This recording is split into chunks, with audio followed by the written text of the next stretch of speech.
Hola, buenos días. Hoy es sábado y como es habitual comenzamos con otro capítulo en vuestro canal Ecología Humana. Empezamos.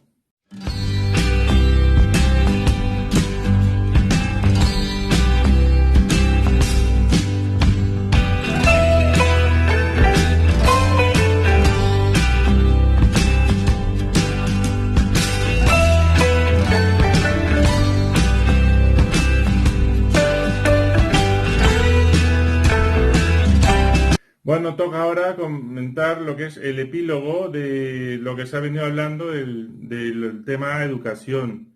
Antes que nada quería comentar que el doctor Ratti dice que pues él no recomienda ningún libro, ningún método educativo en especial, ni en concreto, sino que el uso del sentido común, del sentido de la razón y de la observación. Bueno, también dice que ha leído muchos libros, por eso no recomienda ninguno más. Lo que sí yo recomendaría, pues lo siento, porque yo soy licenciado en filosofía, he leído también varios libros y me gustaría recomendaros algunos, pues aparte también de que he sido profesor. Quería comentaros, por ejemplo, recomendaros el libro El Guardián entre Centeno. Aquí, por ejemplo, Holden Caulfield, que es uno de los protagonistas, el protagonista principal, bueno, se escapa de lo que es el instituto para las fechas de Navidades, se va a su casa. Bueno, realmente no quiere ir a su casa, sino que se aloja en casa de un profesor suyo de literatura que cuando pues lo encuentran pues en la noche antes de dormir le dice, oye, Cofield, te quería decir una cosa, que así como tú te muestras rebelde con la sociedad, así como tú dices pues que los mayores son un poco hipócritas, que por no ser diplomáticos pueden caer justamente en la hipocresía, pues te comento, te quería comentar, no te lo dije en el colegio porque hubiera parecido algo también rebelde por mi parte, y ya había otras personas que han pensado como tú, que han tenido una cierta desazón por respecto a la sociedad, con respecto a la sociedad, y me encantaría, bueno, ya que nos vemos de Pascua a Ramos, me encantaría, me gustaría recomendarte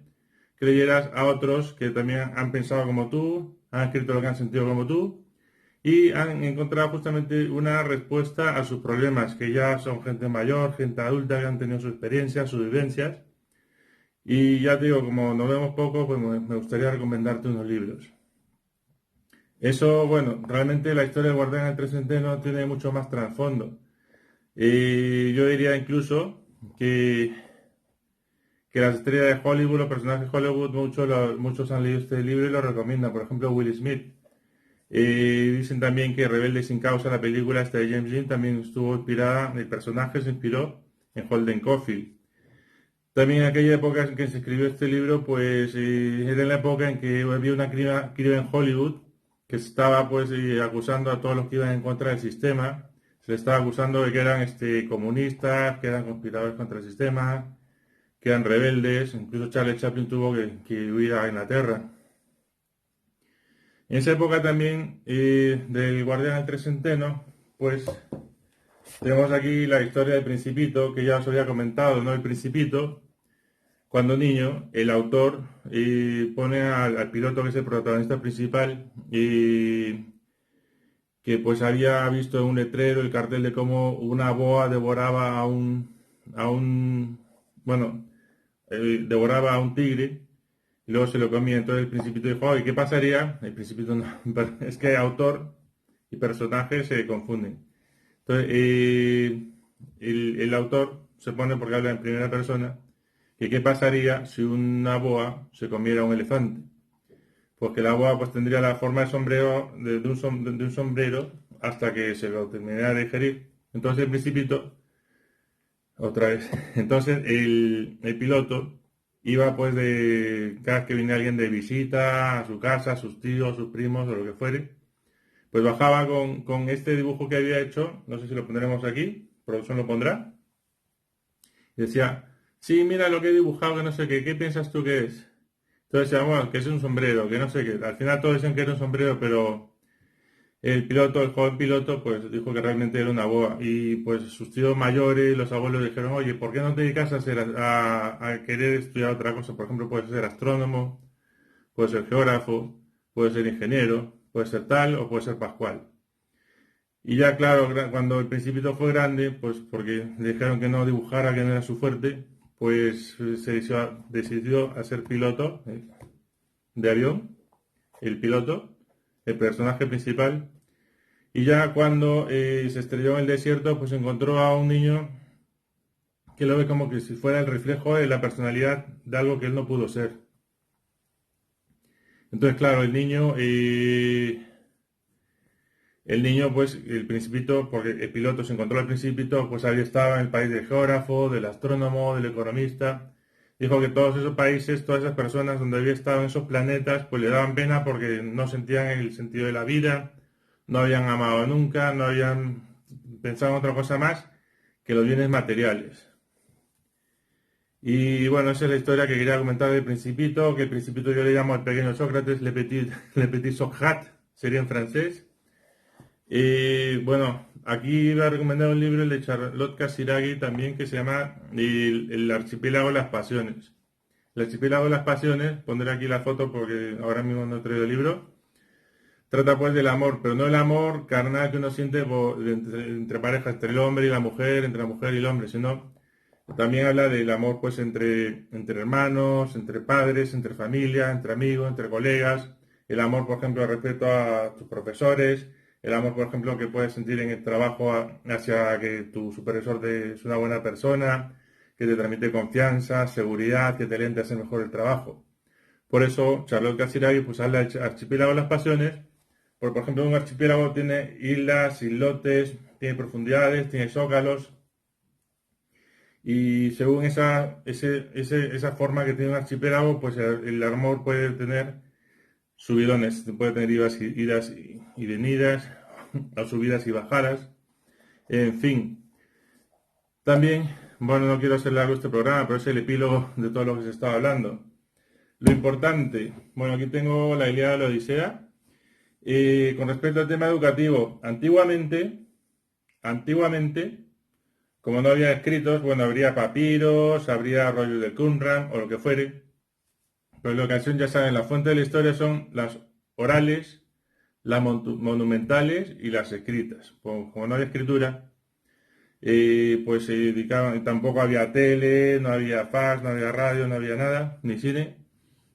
Entonces cuando querían transmitir los padres, los hijos, los abuelos querían transmitir pues la herencia la herencia cultural de la familia, que es la riqueza pues, de la familia, la riqueza, por ejemplo, de las experiencias que habían tenido en la vida, pues lo hacían mediante tradiciones orales, de labio oído, contando las historias, experiencias y también justamente es a través de los mitos, los ritos y las fábulas que se transmiten historias que van transmitiendo modos y formas de conducta a las demás personas, sobre todo mayormente se comentaban en la sociedad y la gente que compartía la misma cultura, la misma situación geográfica. Por ejemplo, bueno, aquí porque lo tengo primero, en la Biblia, tanto en el Antiguo como en el Nuevo Testamento, pues se transmiten historias de la Biblia que si uno las lee, pues si va comprendiendo cómo era la cultura en aquella época, la cultura de los hebreos. Y por ejemplo, que se contaban historias, que si Moisés, que liberó al pueblo judío, que si el callado que se convirtió en serpiente, que las 7 plagas de Egipto. Luego también, por ejemplo, en el Nuevo Testamento, bueno, aparte del diluvio universal, ¿no? Que en el Nuevo Testamento, que si Jesús pues quería impartir enseñanzas, las sea comentando o contando parábolas. Por ejemplo, la parábola del hijo pródigo, que sí que el hijo pues que le dijo al padre, sí que yo quiero imitar mi herencia, que quiero conocer el mundo, que quiero ir por aquí, quiero irme por allá. Pues el padre muy dolido de que el hijo quisiera eso, pues un padre hacendado que tenía riqueza, tenía bienes, pues le parte la mitad de la herencia al hijo.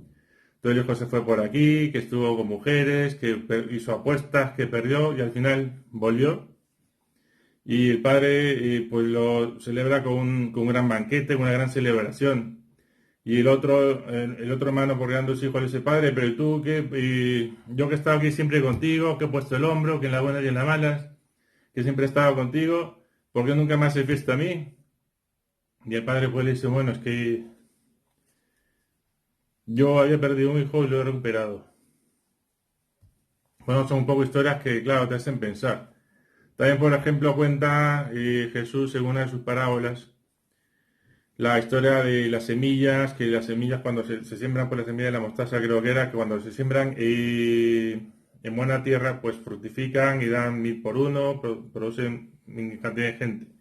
Si cae en la carretera de semilla, pues pasa en la carreta o la carroza, el que pasara por allí, ahora, pues se acabó la semilla. Y si crece, por ejemplo, un terreno yermo, pues puede llegar incluso a florecer, pero claro, las raíces no tienen cimiento y se mueren. Otra de las parábolas, claro, Jesús habla en parábolas porque en aquella época era la mejor forma de dar a entender el pensamiento, el mensaje, la evangelización, por decirlo de una forma. Vamos, más que nada Jesús habla así, en ese estilo, porque eran más que nada pescadores o gente de campo, que eran los que justamente si no sabían escribir, que no habían tenido acceso a otra cultura, pues era la mejor forma de entender lo que se estaba comentando. También, por ejemplo, tenemos la idea, bueno, así se transmitían valores, contando parábolas, con los ejemplos y con las moralejas. Tenemos también la idea de la Odisea que le he mostrado antes, ¿no? Que es la historia, por ejemplo, cuando Paris rapta a Helena, que Paris era un troyano, rapta a Helena, se la lleva a Troya. Luego que el rey, me parece, y, bueno, el rey, porque Atenas estaba, Grecia está dividida en polis. Grecia, como Grecia está dividida en polis, pues uno de los reyes, que era el marido de Helena, pues monta en cólera, monta a la de Dios es Cristo y manda sus naves y sus ejércitos a rescatar a Helena, que estaba en Troya. Y por ejemplo se habla de la destreza de Aquiles, que pues era el mejor guerrillero, el mejor soldado, que era de una tropa élite de aquella época, y que va pues a rescatar a Helena, y por eso Troya al final termina destruida porque justamente entre el ejército que habían ido, había ido Ulises u Odiseo.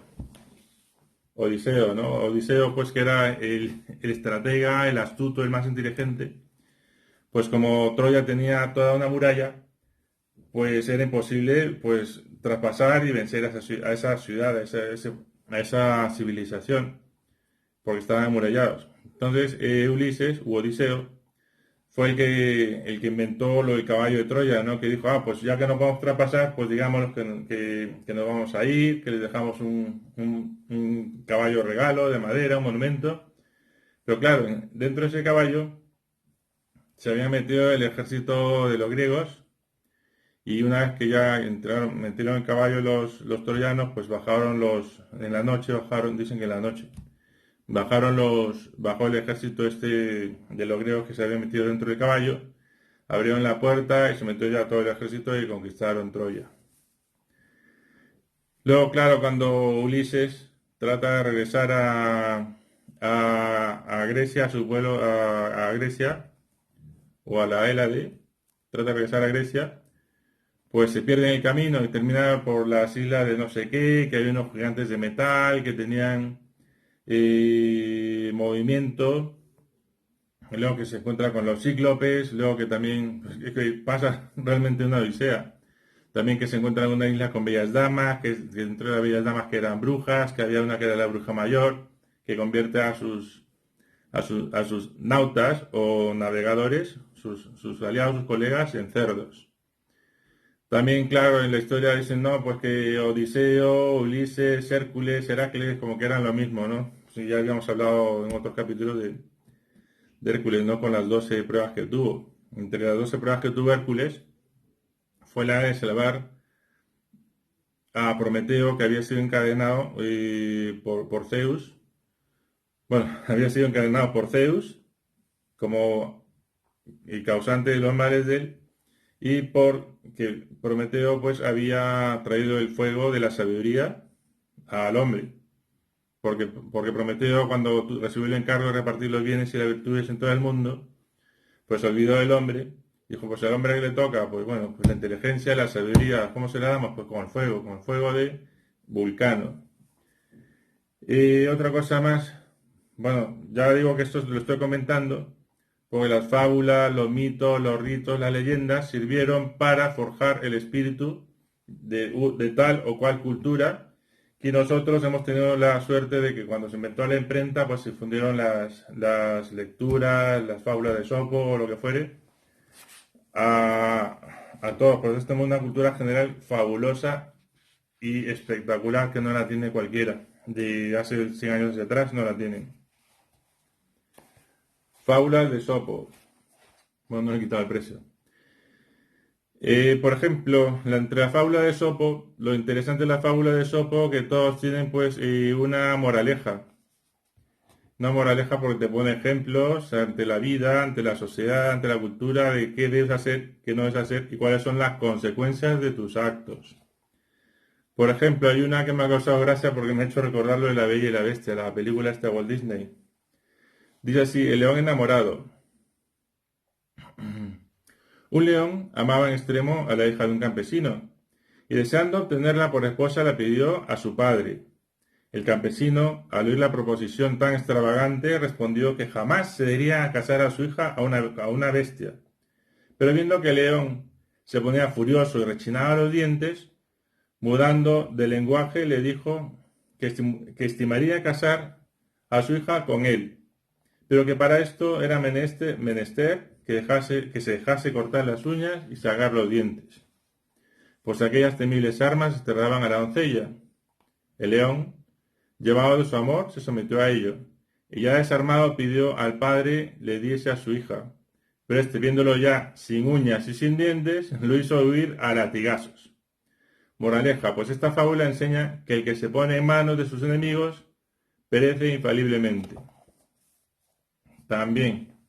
Bueno, aquí llegó lo mejor de la guinda del pastel. La mil y una noches. La mil y una noches es un tema bastante extenso, complicado hablar de ello. No se puede hablar de la mil y una noches en 5 minutos. Pero comentar, a raíz de que se inventó la imprenta, pues llegaron estos diálogos, las mil y una noches. Aquí yo lo tengo en un tomo, en una presentación de 3 tomos. Comentaros también que cuando llegó las mil y una noches llegaron a Europa, porque son varios cuentos, 249 cuentos. Se han leído las mil y una noches, eso que tiene 27 cuentos, 28 cuentos, no, son 249. Han leído una antología, pero para comenzar está bien. ¿Qué quería deciros? Pues que las mil y una noches, en el contexto histórico-geográfico, pues no se puede localizar, porque dicen, claro, que habla sobre la China, que había un emperador que era un emperador hindú, que también era emperador de la China. Pues estos cuentos son un grupo de cuentos que van pasando justamente desde la China, van pasando a la India, van a Persia y llegan a Europa. Pero en las mil y una noches pues se cuentan historias que a en aquella época podían parecer inmorales. Por eso la versión que nos ha llegado a nosotros es la versión francesa y la versión inglesa. Y es una versión pues revisada, entre comillas, no sé si sería por la iglesia o por algún conjunto editorial, donde quitan justamente las partes tanto eróticas o escenas fuertes, sangrientas. Ahora ya con todo lo que vemos en la tele y con todo lo que hemos vivido, pues parecería un cuento de niños. En fin, que la historia de las mil y una noches habla, ¿no? Que pues había un sultán que, bueno, el sultán estaba un poco despechado porque se iba a casar con una dama, pero la dama resultó ser pues que le ponía los cuernos, en pocas palabras, hablando en buen cristiano. Entonces pues se enfada, se va a hablar con su hermano, que mira que me ha pasado esto, mira que me ha pasado lo otro, y justamente al hermano le había pasado lo mismo. Pero resulta que estos viajan al norte, descubren a una divinidad que tiene encerrada a una chica, la chica los engaña, les hace ver otra realidad, al final los dos reyes sultanes regresan cada quien a su reinado, y el sultán pues resulta pues que como te había sido estafado, engañado, burlado por esta chica con la que se iba a casar, pues decide casarse pues una noche con una chica. Luego de la boda, noche de boda, la mata. Otra noche con otra chica, también la mata. Y claro, el encargado de conseguir las chicas, el encargado de conseguir las chicas a aquel dichoso sultán, pues era el gran visir. El gran visir, pues nada, que pues como ya nadie quería, ningún padre quería entregar a su hija por temor a que fuese asesinada o matada o lo que fuere por el sultán, pues ya no se encuentra nadie y el sultán le dice, pues si tú no me traes a nadie, pues mañana te corto la cabeza, mañana te corto la cabeza. Entonces lo que hace el sultán pues está desesperado viene Sherezada, o Sherezade, que era la hija del sultán del visir. La, Sherezada, que era la hija del visir, pues lo ve con pena, congoja, afligido, porque dice, mira, estoy entre espada en la pared, hija, estoy en una tesitura. Que si le llevo hijas, que las mata nuestro rey, nuestro sultán. Que si no le llevo, que me mata a mí, entonces ¿qué hacer? Entonces Sherezade, que ya por aquella época era conocida en el pueblo, en el barrio, ¿no? Porque era astuta, porque era inteligente, porque sabía encarmelar o acarmelar a los chicos, pues dijo, pues mira padre, tengo una solución, llévame a mí y vas a ver yo cómo te cambio toda la historia aquí de las muertes intempestuosas de las jóvenes chicas del pueblo, o del sultanato, no sé cómo se dirá, no recuerdo, ahora se llaman Emiratos. Bueno, entonces si eres sale, en la noche de bodas con el sultán, pues comienza a decirle, no, pues antes de acostarnos, que mira que me ha pasado esto, que quiero contarte esto. Entonces comienza cada noche a contándole una historia a otra al sultán. Y el sultán, pues claro, se ve embelesado por estas historias, por estas narraciones, y cada noche pues quiere que le cuenten más, quiere que le cuenten otra, y Sherezada pues empieza a contarle una historia, que sea la y la lámpara mágica, que si la alfombra voladora, que si que si también está la cueva de los ladrones, y que se invade el marino, que Sinbad que se va por aquí, que se va por allá, que Sinbad que si se mete a una especie de cueva en la profunda de una caverna, que tiene que vencer unas pruebas, que si mirabas atrás te quedas paralizado, te convertías en estatua de sal, que hace referencia ahí a algunos castigos que había en aquella época, y te quedas congelado. Entonces, claro, todas estas historias pues embelezan al sultán, y no, el sultán no hace otra cosa más que esperar a que llegara la noche, no para matar a la doncella, claro, sino para seguir escuchando esta noche estos cuentos, que luego se iba a dormir, y pues al final pues se levantaba relajado, se levantaba con una cara distinta, se levantaba alegre. También quería comentar que, claro, con tantas historias, que si la lámpara mágica, que si el genio de la lámpara, que si la alfombra, que si la cueva de los 40, el de Alibaba de los 40 ladrones, pues claro, cuando estas historias llegaron a Inglaterra, pues sabéis, ¿no? Que la historia de Inglaterra. Inglaterra siempre, cuando venían los buques españoles, los conquistadores, pues ellos decían, ah, pues vale, ladrón que roba ladrón tiene 100 años de perdón. Pues igual, llegaron estas historias a Inglaterra y dijeron, pues vamos a la India, vamos a la China, vamos a Persia, vamos a conquistarlos y nos vamos a quedar con todo su oro. Que si vamos a Samarcanda y tal. En fin, no quiero contar más historias. Lo que sí también quería comentaros, y bueno, aparte de los libros, esto del Yuyo Ayojismo, los grandes mensajes, por ejemplo, no diré que me los ha traído Amazon por no hacer publicidad, pero me los ha traído Amazon. El libro negro de la francmasonería, lo recomiendo ya para los que quieran leer un poco más de esoterismo, del doctor Serge Nord Ferrier. Los cultos primitivos, religión y magia ancestrales, ocultismo, ciencia, brujería. Por ejemplo, ¿qué pasó con los romanos? Los romanos tenían sus ritos, sus mitos, su costumbre, su leyenda. Cuando se cristianizaron, todo aquello que practicaban, pues pasó a ser herejía. Bueno, cosas así. Y por ejemplo, aquí tengo otro libro. La India, una cuna de la civilización espiritual, yoga, hinduismo y budismo. Este sí lo recomiendo. Ya he dicho, no diré que lo he comprado en Amazon, pero lo he comprado con ellos. Están a buen precio. Y nada, pues eso será todo por ahora. Este es el epílogo del tema educación. Comenzamos con el audio del doctor Rategui. Hasta ahora. Hola, muy buenos días. Les habla Luis Felipe Reategui Pérez desde Lima, Perú, en el programa Ecología Humana. Hoy día vamos a desarrollar el último programa referido a educación ecológica, a educación en ecología humana. Y en este último programa realmente voy a contestar algunas inquietudes que me han planteado sobre el tema educativo, que están relacionados fundamentalmente a que exprese una opinión particular sobre el sistema educativo actual. En realidad, durante estos 40 programas ha sido una crítica realmente al desarrollo, al desenvolvimiento, un análisis y una crítica de la cultura universal. Y lo que hace la educación cultiva a los seres humanos en la cultura que se está realizando en estos tiempos.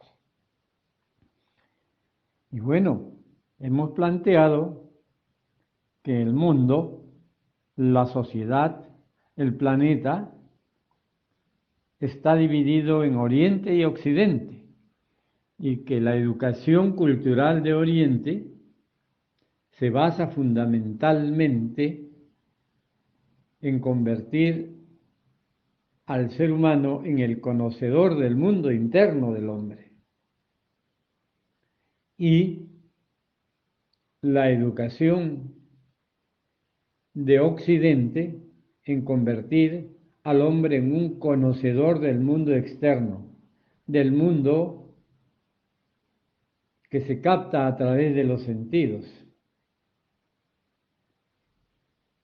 Y por eso en Occidente nos hemos convertido en científicos, en observadores del mundo, experimentadores del mundo, y nos hemos convertido pues en astronautas.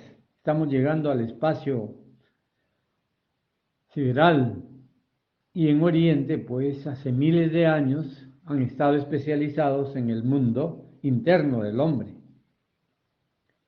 Y es recién a partir de la segunda mitad del siglo XX, con el enorme desarrollo de las comunicaciones, de las telecomunicaciones, de los viajes, que empiezan estas dos culturas a unirse, a conectarse, y empieza una nueva cultura, la cultura de la síntesis de la cultura oriental con la cultura occidental.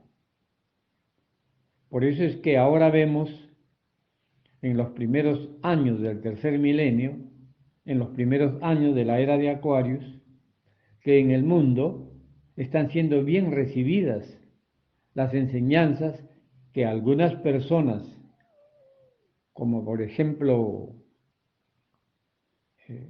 Gurdjieff y sus discípulos,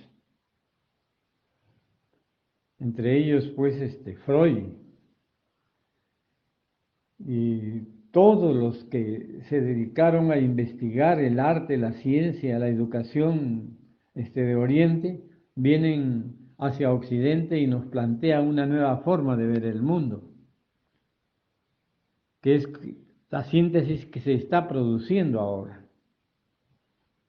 Entonces tenemos una nueva cultura, tenemos la cultura de síntesis, que yo le llamo la cultura acuariana, la cultura de la ecología humana, porque aparece pues la ecología en el siglo XX, que tiene difusión, y nosotros particularmente desde 1993 empezamos a profundizar en la ecología y encontramos que desde la época de los griegos, los egipcios, en fin, hace miles de años, el hombre se ha sentido identificado con la naturaleza y se ha sentido parte de la naturaleza.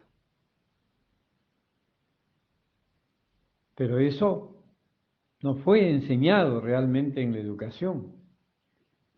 Por eso, al finalizar el siglo XX, toda la naturaleza ha estado contaminada por el hombre, por el desarrollo industrial, por los logros tecnológicos ignorantes, que por un lado le creaban facilidades al ser humano, haciendo que tenga una vida más placentera, utilizando una serie de productos electrodomésticos y de nuevos contenedores de plástico, bolsas plásticas, todo ello, y se está contaminando y destruyendo el planeta.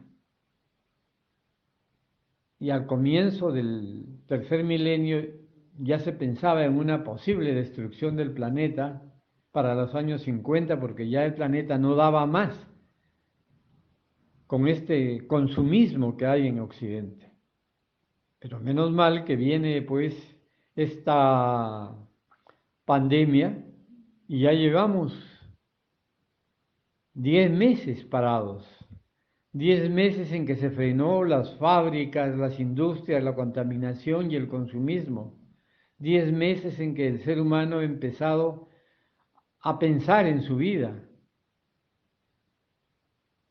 a pensar en que el ser humano estaba viviendo de una manera superficial, porque no había sido educado el ser humano para fortalecer su mundo interno, para fortalecer su voluntad, para fortalecer su psiquis, para fortalecer y desarrollar su mente, para orientar la mente a meditar en los valores universales, en escoger los mejores principios que todas las civilizaciones han elaborado y que han logrado desarrollar una cultura, pero que en los últimos siglos se había olvidado de todo ello, por eso la civilización se estaba destruyendo.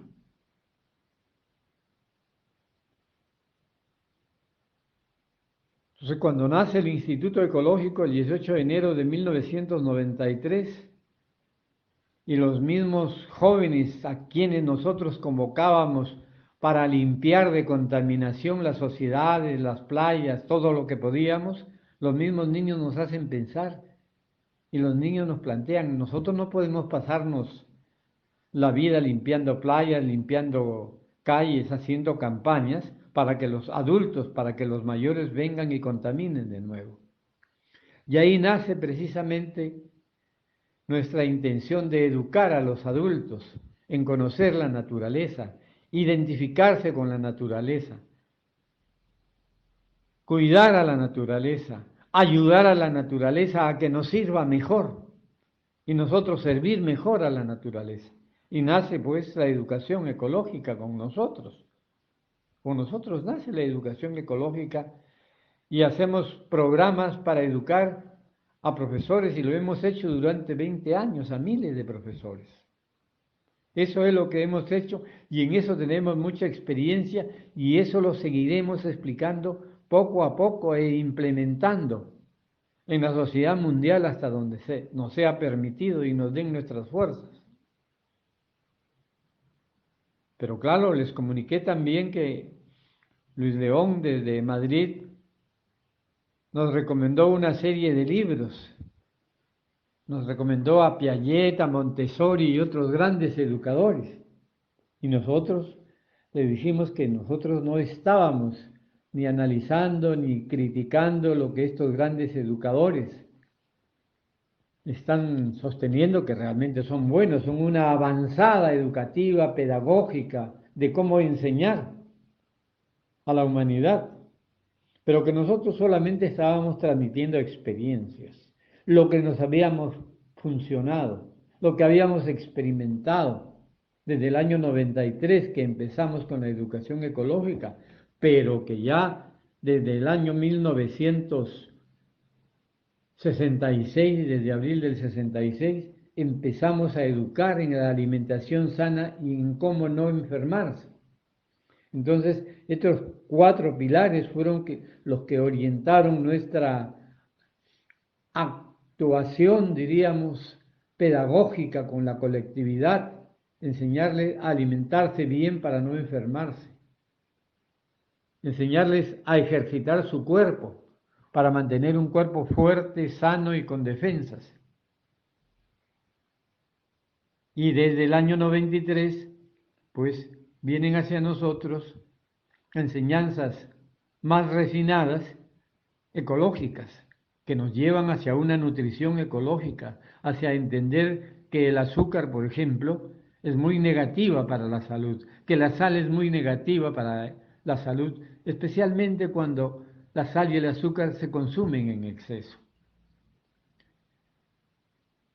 Empezamos a penetrar en la alimentación que venden las grandes cadenas de comida rápida y encontramos que eran totalmente negativas. Aceites corrientes hirviendo durante horas destruyen el hígado, contaminan la sangre y por lo tanto contaminan todo el organismo. Y es desde ahí que nace nuestra corriente educativa, nuestra escuela educativa, que ahora de acuerdo a los miles de personas que son seguidores de nuestro programa, nos están planteando crear una escuela ecológica, una cátedra de ecología, de educación ecológica a nivel universal y gratuita para toda la humanidad. Y estamos pensando pues en hacer precisamente esa cátedra universal de ecología humana, que sería la primera cátedra de ecología humana. Y que bueno, la seguirán nuestros continuadores, por la avanzada edad que tenemos nosotros, ya bordeando los 80 años. Y esperamos que los seguidores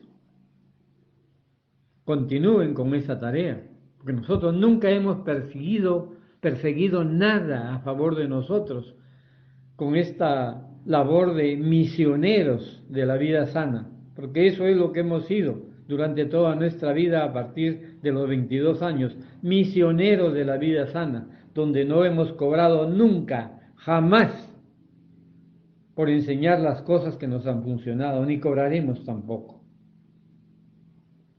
Ni buscábamos nada. No nos hemos promocionado como educadores, como maestros, como gurús, nada de esas cosas. Nos sentimos sencillamente transmisores de una experiencia de vida y no nos han interesado que reconozcan o no reconozcan esto. Les hemos dicho sinceramente, a ver, inténtenlo. Estos son los pasos que hemos dado nosotros en la vida sana. Inténtenlo. Si les funciona a ustedes, síganlo. Si no les funciona, no lo sigan. Porque para eso debe ser la educación. Para entender que los seres humanos somos únicos. No hay dos seres humanos iguales. Y por lo tanto, lo que le funciona a uno, de repente no le funciona al otro. Por eso que hemos traído videos acá de personas decepcionados de los médicos que tratan al ser humano como si fuera un producto salido en serie de una fábrica y un producto químico que le dan a uno y le funciona a uno, creen que le funciona a todo el mundo. Y por eso se ha contaminado más la humanidad con productos químicos generales para toda la humanidad, pero que no le funcionan a todos los seres humanos, porque cada uno de nosotros es especial. Y esto lo sabían los antiguos desde hace miles de años.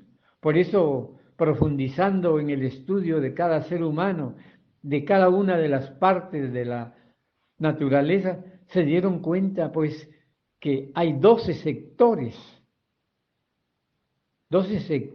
diríamos, del tiempo, que son los meses, pero que anteriormente eran los signos del zodiaco y que estaban calculados de 20 a 21 de cada mes más o menos, y de no primero a 30, como lo modificó la Iglesia, y lo aceptó la ciencia, y nos alocaron todo el sistema, que debemos tener en cuenta ahora la astronomía y aún más la funcionalidad del universo, o sea, vamos a decirle la cosmobiología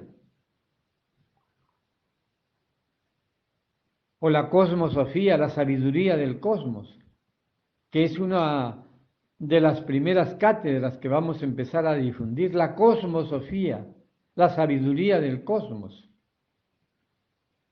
Naturalmente que en su sistema más simple del ABC, como la enseñanza de las letras en la lingüística, constituye el primer paso para entender nuestro idioma, pero ya los pasos superiores ya son cursos más especializados. Así la astrología son los primeros pasos. Los segundos pasos son la cosmobiología, cuando se aplica la ciencia al estudio de los astros para descubrir la funcionalidad del cosmos, de los astros. Y el tercer paso sería pues la cosmosofía, la sabiduría del cosmos, donde se comprenderá que así como el hombre influye en el cosmos influye en el hombre, que hay una influencia de ida y vuelta y que ambos se afectan. Eso es lo que vamos a entender en Aquarius, que el todo afecta al ser humano y el ser humano afecta al todo.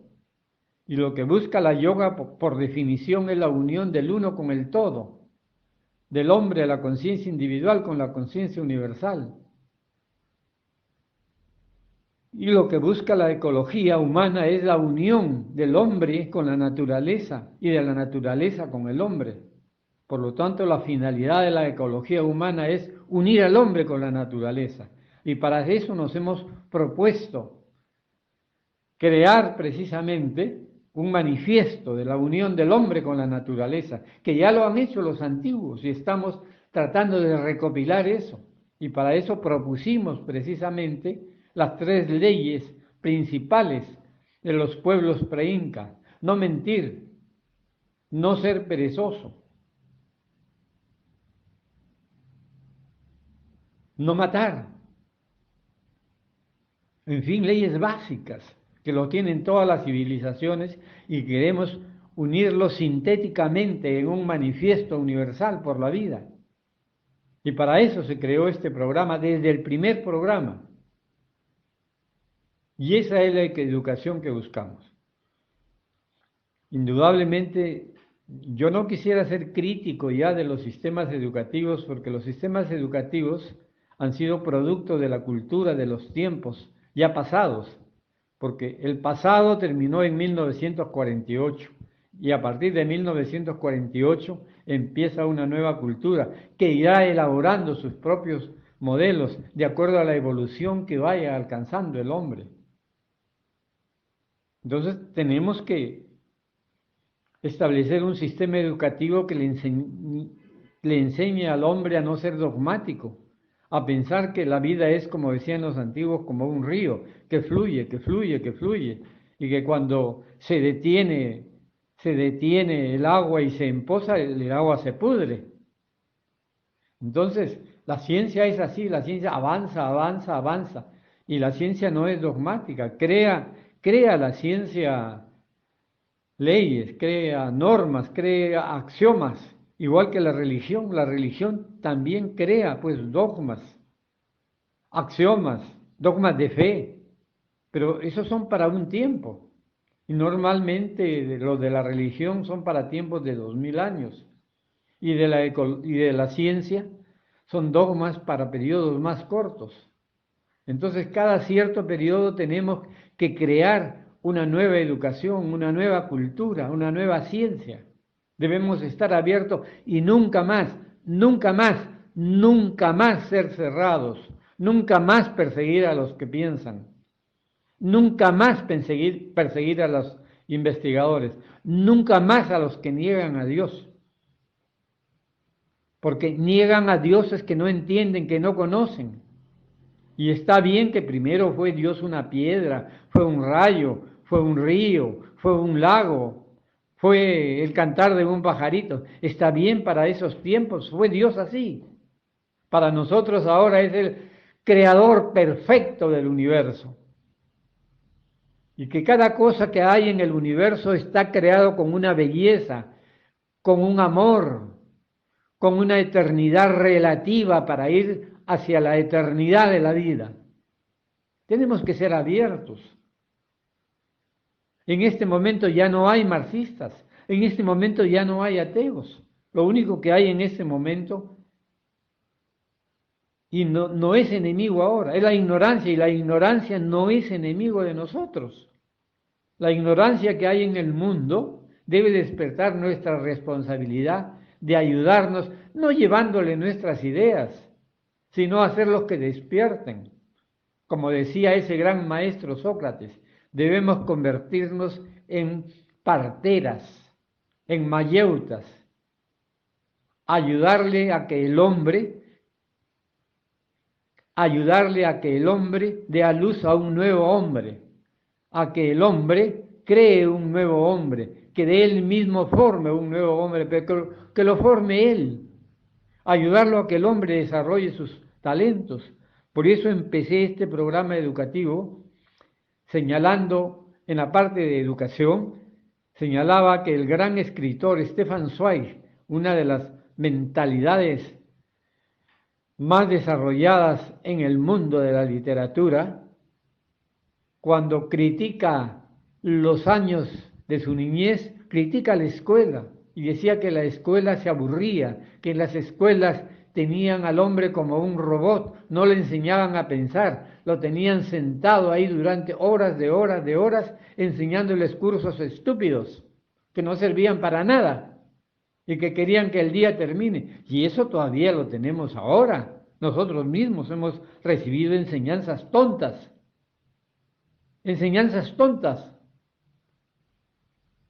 y jamás tenían en cuenta lo que nosotros pensábamos de la educación, lo que nosotros pensábamos de lo que nos enseñaban. Jamás nos preguntaban qué queríamos ser en la vida, querían imponernos. A mí, por ejemplo, mi familia me quiso imponer que estudie la contabilidad, y como en ese tiempo los padres iban y lo escribían a uno en la universidad, porque era difícil ir a la universidad, en fin, y decir lo que uno quería hacer, querían que yo sea contador. Yo tengo mi mejor amigo que es contador y es una gran persona, pero él ha trascendido la contaduría, el estar sentado poniendo notas, el debe y el haber, haciendo sumas, restas, porque tiene una mentalidad universal y él se ha dedicado a estudiar universalmente al mundo y es un experto también en temas culinarios y en temas científicos y en temas del estudio del hombre. A él le gustó la contabilidad, desarrolló la contabilidad, pero luego lo trascendió. Yo, sin embargo, pues estudié Derecho porque me gustaban las leyes sociales, indudablemente. Pero yo no quería ser abogado para estar en los tribunales defendiendo delincuentes, a personas que habían incumplido la ley. No, no, no. Yo quería ser un legislador universal. Y para eso estudié pues ciencia política, que fue mi primera carrera, que logré mi primer diploma universitario, una ciencia política. Pero yo no he nacido precisamente para vivir, diríamos, de las cosas especializadas, sino sencillamente para mejorar las cosas en las que me había especializado, como el arte de gobernar los pueblos, y no para ser un político, con la clase de políticos que hemos tenido pues el último medio siglo, de los que puedo dar fe, porque he vivido, convivido y los he soportado durante más de medio siglo. Incluso intenté formar y formé un partido político, pero luego tuve que decir esto no es lo que se necesita es educación. Entonces, yo resumiría que la educación debe ser educación mayéutica, lo que decía Sócrates, enseñarle al ser humano a descubrir su ser interno, a descubrir su maestro interno, a descubrir su sentido común de la vida, una educación para desarrollar el sentido común y orientarse hacia lo que uno ama, quiere y a lo que se inclina. Y ahí tengo una experiencia que se la voy a narrar más adelante, la de los clubes escolares de ecología, donde formaba los clubes escolares, inspirado precisamente en lo que viví yo en mis primeros años de niño, que me gustaba el fútbol y formé un equipo de fútbol. Formé un equipo de fútbol antes de los 10 años, formé un equipo de fútbol y logré tener pues chompas, uniforme y todo ello. Y entrenábamos para jugar fútbol 10, 11 horas diarias. Nuestros padres a todos llegaban a la cancha a llevarnos, jalándonos, porque queríamos seguir jugando. Eso es lo que me inspiró después a crear los clubes escolares de ecología, donde los niños que les gustaba el teatro no tenían límite para estar en la escuela, actuando. Los que cantaban, los que les gustaba la lectura, los que les gustaba el fútbol, los que les gustaba la música, los que les gustaba investigar en la ciencia. Así nacieron los clubes escolares de ecología, donde les dimos libertad a los niños y si les promovían que hagan lo que quieran. Eso debe ser la educación de descubrimiento del ser humano. Así debería llamarse la educación, descubrir al ser humano. Y todos los cursos deben orientarse para descubrir al ser humano. Pues yo les hablo así, yo no traigo nada escrito, yo no copio a nadie, no leo a los libros. Ya leí muchos libros y en los libros que se ha escrito en Occidente no han sido más copia de copia de copia de copia de copia. Unos han copiado a los otros y lo que se necesita ahora es descubrir. Entramos a un mundo nuevo. Ya el pasado lo hemos dejado atrás. Como cuando uno va de turismo y tiene una ruta, va con poco equipaje a descubrir ese mundo. Así de esa actitud deberíamos tener los seres humanos y la educación para educar al ser humano. Educar a un turista que viene por un poco tiempo a descubrir la belleza de los paisajes cuyo programa les ha organizado la escuela de turismo, la oficina de turismo, la educación promotora de los viajes. Eso debe ser la educación. Eso debe ser la educación. No más, no más. Y dejar que el ser humano sea lo que quiera. Naturalmente la sociedad debe controlar y orientar a que sean buenas las metas que tiene el ser humano, pero que él las elija, no nosotros. Eso pienso de la educación. Bien, con esto concluyo el tema educativo y la próxima semana ya estaré entrando a un nuevo capítulo, de acuerdo a lo que ustedes me estén preguntando. Bien, les agradezco por haber tenido paciencia de haber escuchado todo este tiempo el tema educación y será hasta otro momento, para la próxima semana. Paz y salud en su vida. Bueno, antes de terminar con este capítulo, pues ya sabéis, si os ha gustado el programa, dale al like de la manita, campanita para recibir notificaciones de los próximos programas, y compartir el vídeo si os ha gustado y suscribiros a nuestro canal. Pues esto será todo por ahora y ya en la próxima semana comenzamos con otro capítulo de vuestro canal Ecología Humana. Hasta luego.